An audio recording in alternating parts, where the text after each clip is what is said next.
তো গাইস স্নান করে চলে এসেছি ঠান্ডাতে। এবার সব ক্রিম মেখে নিই।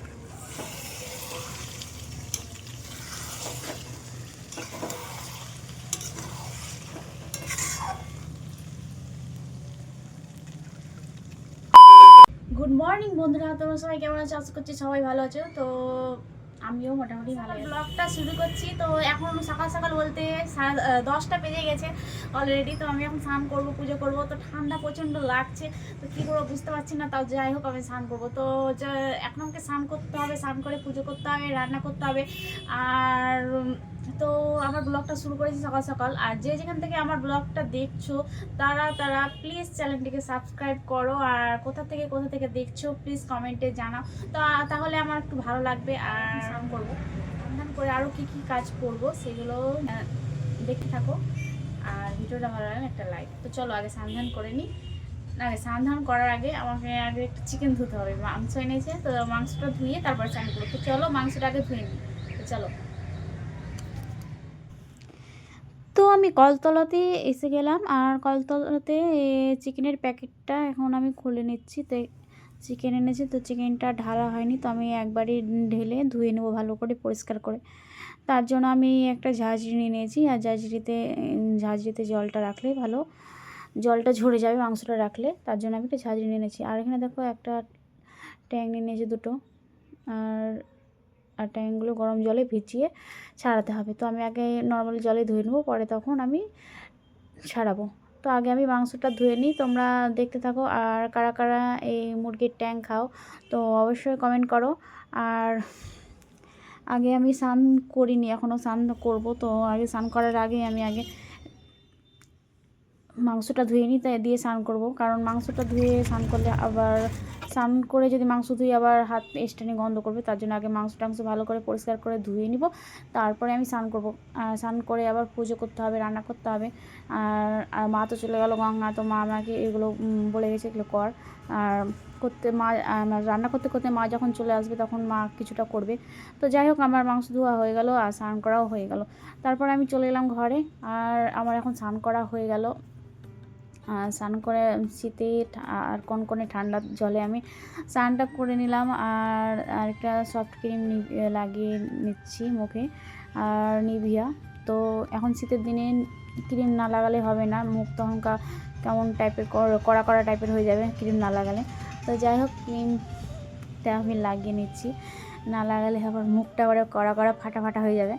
তো শীতের দিনে তো লাগাতেই হবে। ছোটোবেলায় যখন আমরা থাকতাম, ছোটোবেলায় যখন ছোটো ছিলাম তখনকার আমরা টিভিয়া মাখতাম না।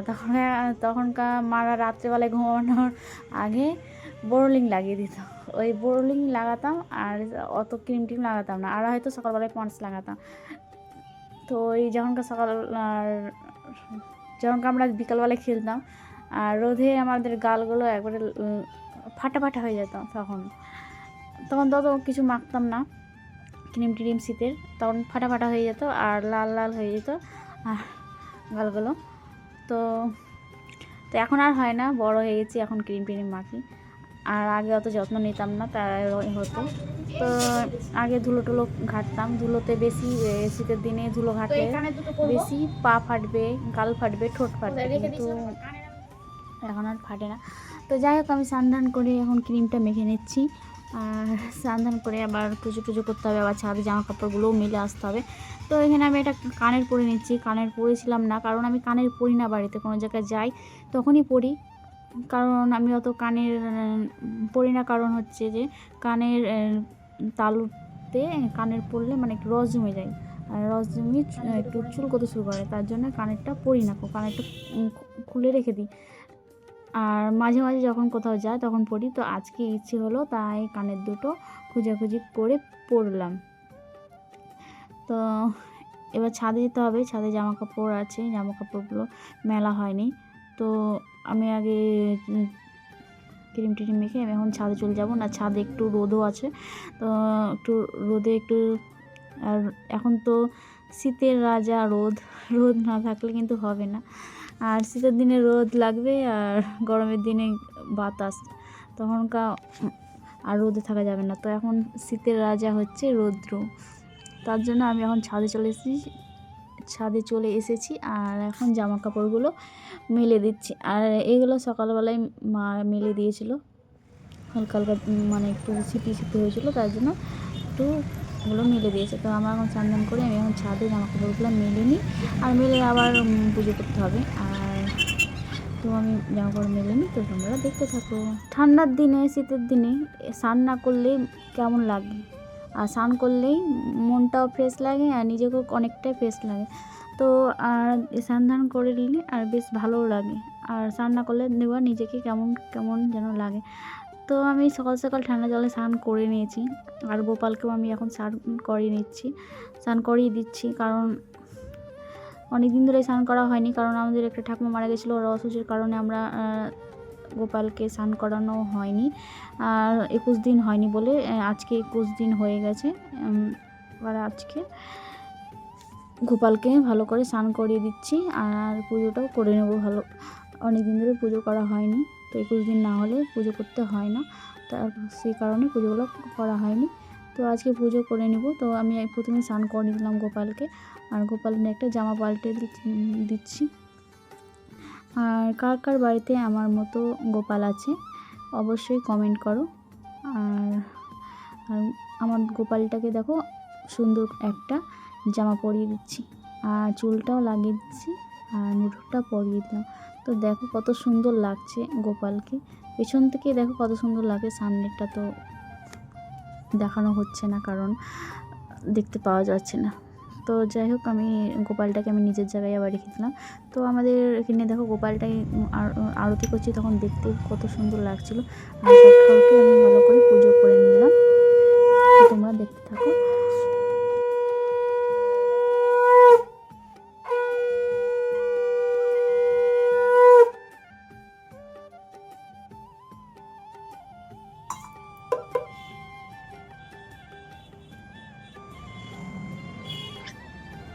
লাল লাল ঝাল ঝাল মাংস হবে, তার জন্য একটু বেশি বেশি লঙ্কা, ব্যাস আর দেবো না, বেশি ঝাল হয়ে যাবে, খেতে পারবে না। অল্প করে দিলাম, আর এখানে তেজপাতা বের করে রেখে দিলাম। তো এটা হোক, লঙ্কাটা গরম হোক, আমি সবজিগুলো কেটে নিই। এটা কি বলতো, এটা হচ্ছে ওলকপি। আমরা কিন্তু এটা খাইনি কখনো, এটা কীভাবে খেতে হয় তা জানি না। এটা মাসি এনেছিল, তো মাসি বললো যে মাছ দিয়ে খেতে হয়, আর মাসি বললো যে মাছ দিয়ে খেয়েছিল, ভালো হয়েছিল খেতে। আর মা বলছে যে মাছ তরকারি করে খাই। তো আমি আজকেই প্রথম আনবো, তো খাইনি কখনো, তো জানি না কেমন হয় খেতে। আজকে রান্না করবো না অন্যদিন করবো। তো কি দিয়ে রান্না করতে হয় তোমরা জানা থাকলে তোমরা অবশ্যই কমেন্টে জানাতে পারো কিভাবে রান্না করে এই ওলকপি। এখানে দুটো আছে, কিভাবে রান্না করলে ভালো লাগে বেশি, তো কমেন্ট করে জানাতে পারো। তো আমি এখানে আজকে কাটবো না, অন্যদিন করবো, কমেন্ট করে জানাও, ঠিক আছে, কিভাবে রান্না করবো। নেক্সট দিনে সেভাবে রান্না করে দেখাবো তোমাদেরকে। তো এখানে আলুগুলো কিনে নিচ্ছি, আলুগুলো কেটে নিই, মাংস করতে হবে। আর এখানে জলটা গরম হয়ে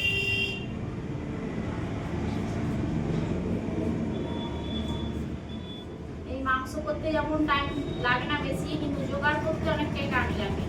একাই জোগাড় করতে অনেকটাই টাইম লাগবে, রসুন ছাড়াও পেঁয়াজ কাটো, অনেকটাই টাইম লাগে। কেউ যদি রসুন ছাড়িয়ে দেয় তো তাড়াতাড়ি হয়ে যায়, কিন্তু আজকে বাড়িতে কেউ নেই, মা তো গঙ্গা গেল, মা তো আমি এদিকে সব জোগাড় টোগাড় করছি।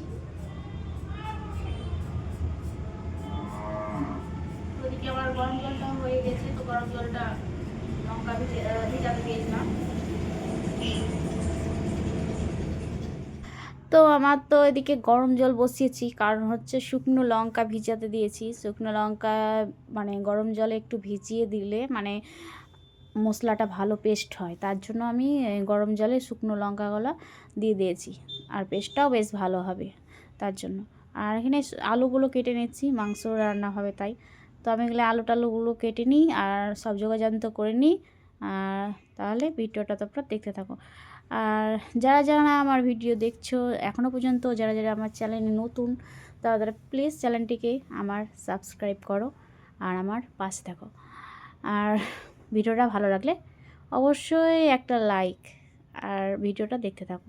তো দেখো আবার এখানে আলু টালু কেটে নিচ্ছি। আর আজকে কিন্তু বেশি কিছু হবে না, আজকে শুধু মাংসটাই রান্না হবে আর কিছু একটা ভাজা করে নেব। তো এখানে মাংস রান্না করছি, আর মাংসটা আজ কিন্তু অন্যরকম করে করব। আমি কিন্তু এক এক দিন এক এক সময় এক এক দিন মানে ইচ্ছে মতো রান্না করি। একবার এইভাবে রান্না করি, একবার ওইভাবে রান্না করি, একবার ভেজে রান্না করি, একবার হয়তো সব মাখিয়ে রান্না করলাম। আজকে একটু ভেজেই রান্না করছি।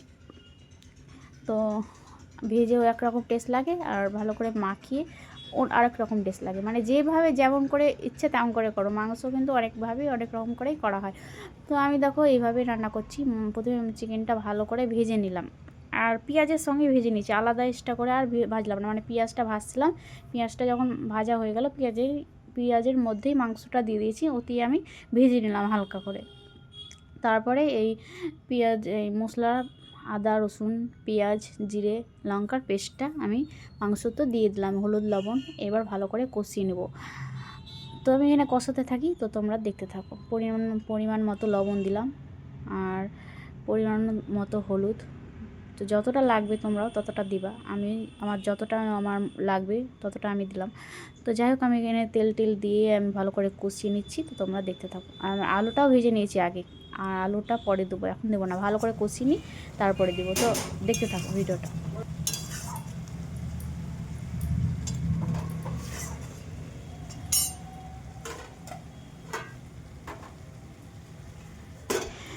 তো ভালো করে আমি মাংস সব কিছু একবারে মশলা টশলা একবার কষিয়ে ভালো করে একবার ঢেকে ঢাকটা চাপা দিয়ে দিলাম। কিন্তু এটা হোক, একটু গ্যাসটাও কিন্তু লো করে দিয়েছি, আর ভালো করে জিনিসটা কষা হোক ভালো হয়।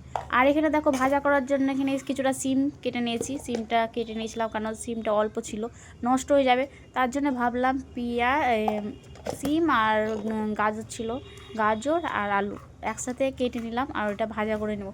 আর আজকে জিনিসটা ভাজা করেছি, কিন্তু খেতে খুবই সুন্দর হয়েছিল, মানে খুবই ভালো লাগছিলো। গাজর আলু সিম ভাজাটা কিন্তু খেতে বেশ ভালো। আরও কিছু তুমি এখানে অ্যাড করতে পারো, মটরশুঁটি অ্যাড করতে পারো, আরও অনেক পেঁয়াজ কলিও অ্যাড করতে পারো। অ্যাড করলে খেতে কিন্তু আরও সুন্দর লাগবে, একবার করে দেখিও, কিন্তু খেতে খুবই সুন্দর হয়েছিল ভাজাটা। আর এখানে দেখো চিকেনটাও দেখো কষা হচ্ছে, প্রায় কাছাকাছি চলে এসেছে কষা। আর এখানে লাল লাল মাংস, আমার কষা কষা মাংস হচ্ছে, কষা কষা করবো না, হালকা ঝোলই করবো। তো এখানে কষা হচ্ছে। আর আলুটা কিন্তু এখনও দিইনি, আলুটা একটু পরে দেবো। ভালো করে একটু মশলাটা কষিয়ে নিই, মশলার কাঁচা গন্ধটা যখন চলে যাবে তখন আলুটা দেবো। আর নতুন আলু বেশি সিদ্ধ হয়ে যাবে, তার জন্য পরেই দিব। তো দেখো এখানে আলুটা, এখানে দেখো ট্যাংটাও আমি ছাড়িয়ে নিয়েছিলাম, আর ট্যাংটাও দিয়ে দিয়েছি। আর এটা কিন্তু কষায় খেতে বেশ ভালো লাগে। তো আমি যখন কষানো হয়ে যাবে তখনই আমি এই ট্যাংগুলো তুলে নেব, আর কিছুটা কষা মাংসও তুলে নেব। তো যাই হোক, এখানে রান্না চলছে, রান্না হোক। তো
তো এদিকে মাংসটা রান্না হয়ে গেছে আর ওদিকে ভাজাটা করছি, তো ওদিকে ভাজাটা হচ্ছে আর এদিকে মাংসটা রান্না হয়ে গেছে, তো ওটা হলেই হয়ে যায়। তারপরে আমি চলে এসেছি ঘরে, তো আমার রান্নাবান্না সব করা হয়ে গেছে, তো ঘরে চলে এসেছি, এখনও খাওয়া দাওয়া হয়নি, তো খাওয়া দাওয়া পরে করব। তো তারপরে এখানে আমি খেতে বসে পড়েছি, এখানে নিয়ে নিয়েছিলাম কষা, একটু মশলা, একটু মাংস, আর এখানে মাংস, তো মাংস দিয়ে খাবো না, আগে ওই ভাজাটা দিয়েই খাবো। তো এই ভাজাটা দিয়ে আগে খেয়ে নিচ্ছি, আর এই ভাজাটা দিয়ে ভাতটা প্রথমে মেখে খাচ্ছি। তো এই এই ভাজাটা দিয়ে ভাতটা খেতে খুবই সুন্দর লাগলো, তো এটা আমি খেয়ে নিচ্ছি। আর আমার এই ব্লগটা এখানেই শেষ করছি। আর তো অবশ্যই কমেন্ট করো আমার ভিডিওটা কেমন লাগলো, ভিডিওটা ভালো লাগলে একটা লাইক, আর চ্যানেলটিকে সাবস্ক্রাইব করতে কিন্তু ভুলো না। আর আবারও দেখা হবে অন্য কোনো ব্লগে। তো আজকের মতো এখানেই শেষ করছি আমার ব্লগ। তোমরা সবাই ভালো থাকবে, সুস্থ থাকবে, সবাইকে টাটা।